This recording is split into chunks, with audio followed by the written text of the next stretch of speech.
Hey, what's up? This is Ben Cabbage coming at you from the Tibetan Plateau in Western China. And this year, these 2 years, actually 2020, 2021, 2022, man, they've been hard years for us, haven't they? With coronavirus.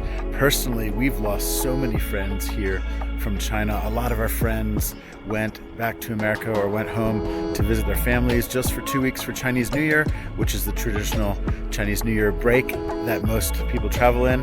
And they got stuck out for the last 2 years because China's travel restrictions are so tight that they haven't been able to get back into China for the last 2 years. We're still thankful to be here. We got in just in time before the whole country closed on March 28th, 2020. So we're super thankful to be here, but we have lost a lot of friends. Probably about 40% of our population has left. So many of our best friends have left in the last 2 or 3 years, and it's really been for us a season of loss. But in the middle of that, we really see Father providing for us in so many amazing ways.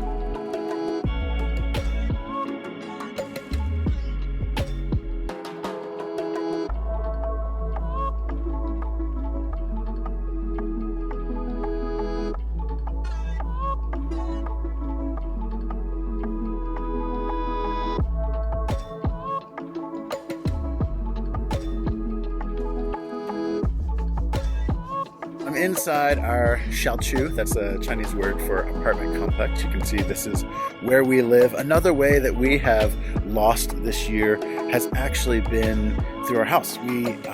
We've moved about 12 times in China. We signed a 5-year contract just last year in the house just behind me here. And we were super excited. We're like, okay, finally we're in here for 5 years. We don't have to move. We're settled. We've moved so many times, almost every single year for the last 10 years in China. And we're like, okay, finally we don't have to move anymore. And then just a couple weeks ago, our landlord said, hey, I think I'm going to need the house back for our business. Honestly, we needed to downsize our house a little bit. We needed to save money because it's a season of tight finances for us because we haven't had a lot of trips. So it was kind of a blessing in disguise. But I want to say that even in the middle of the loss, losing our house and giving it back to our landlord, that Father provided us another house. We used to live right over here, on this house over here, and then we're just moving over here. So I just happened to be walking around the apartment complex, and a lady said, hey, you're the foreigner that lives in building 18? I said, yes. And she said, hey, come and look at my place. And right at building 26, just 50 meters away from our house in the same apartment complex, is another house that is a little bit better fit for us because it's a little bit cheaper. So even in the middle of the loss, we are experiencing amazing blessing, amazing goodness. And I just want to bless you guys with that there's good stuff. There's things to learn. There's things to grow from, even in these difficult years of coronaviruses where businesses are shutting down, where many people are losing their jobs. It's just a difficult year economically for a lot of us. But in the middle of that stuff, there's great stuff happening.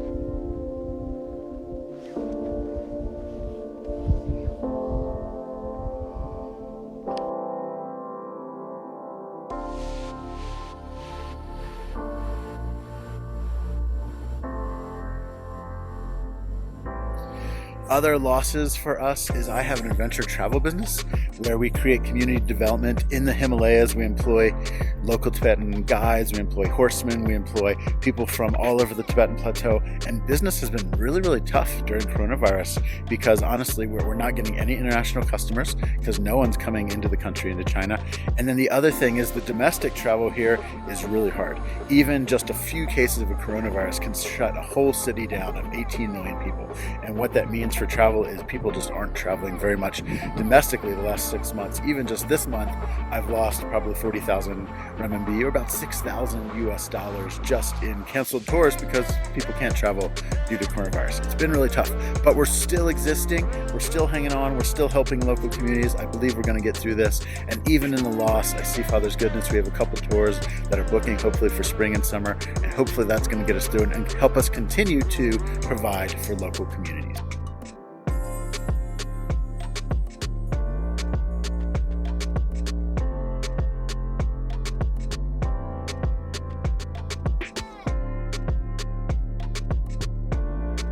Okay, last thing. where I want to talk about loss a little bit this year. We just lost our car. We didn't lose our car, we actually sold our car. But after 10 years of driving our Chinese SUV called a Great Wall Hover into the mountains, it is officially broken down. It is totally dead. We just sold it for about $1,000 US, about 6,000 kwai. We're happy to be rid of it because honestly, it left us stranded a few times in the last year in the mountains, and that turned out to be a little bit awkward. We were safe, but it was inconvenient. So we sold our car, it's gone, so we're super sad. That's a loss for us. We're kind of losing our house, losing our car. There's a lot of different changes for us. But in the middle of that, we are raising money for a new car. You can see that website at bit.ly/reach Tibet. But in the middle of that, as we're raising money for a new car, our friend has let us borrow their car for the next month or so, which is really an amazing blessing because it allows us to take our kids to school, allows us to get around the city. Honestly, being a family of 4 with 2 kids, 2 adults, it's not easy to run kids around just using taxis all the time and buses. So it's been really nice that our friend's letting us use her car, and we are raising money for a new car. You can check that out at bit.ly/reach Tibet, and we'd love to have you give into that new car so we can reach Himalayan communities in Western China and the Tibetan Plateau. Awesome. Thank you for following us. Thank you for being with us all these years. And what I want to say is, in the middle of the loss, our Father is so, so good to us.